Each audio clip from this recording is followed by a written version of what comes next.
আমাকে আর সুদর্শন পুরুষ বলে আমাকে আর এই যে পোস্টমর্টমে ছুরি কেচির তলে ফেলেন না। আসলেই তোর পোস্টমর্টম কইরা দেখা দরকার তোর জেন্ডারটা কি। সঠিক বলেছেন, আপনার বুদ্ধি ভালো। আপনারা আপনাদের মতো দেন ক্যাপশন, এটা নিয়ে আমার কোনোদিনই আক্ষেপ ছিল না। আমাদের মতো ক্যাপশন দিলে তো সুদর্শন পুরুষ বলুম না, সুধর্ষণ পুরুষ বলুম। এটা নিয়ে আমার কোনোদিনই আক্ষেপ ছিল না, যখনই যেটা বলছেন সেটাই মেনে নিছি। মাইনা না নেওয়ার মতো কিছুই নাই, যেটা সত্য সেটাই কয় তোমারে। মজা আয়া। আমি অ্যাডলফ খান, স্বতন্ত্র একটা মানুষ, একজন শিল্পী। চলুন তার একটু শিল্পকর্ম দেখে আসি।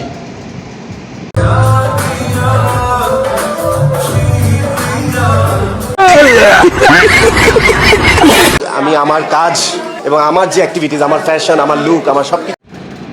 তার যে লুক, এই লুক না দেখলে তো ভিডিওটাই বৃথা।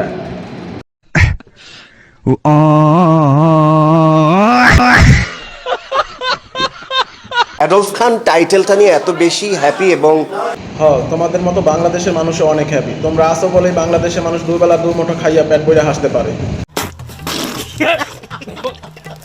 অ্যাডলফ খান একটাই, তো অ্যাডলফ খান নামটা আমার নাম, এটার জন্যই আমি গর্বিত। আমার কোনো দেখো ভাই, বেশি গর্ব করে আবার গর্ভবতী হইয়া যাইও না। টাইটেল লাগবে না, দূর থেকে একবারে এক বাক্যেই সবাই চিনবে যে who is Adolf Khan. So বাংলাদেশের সুধর্ষণ পুরুষ বইলা কথা, কেউ আবার নাচি না থাকতে পারে।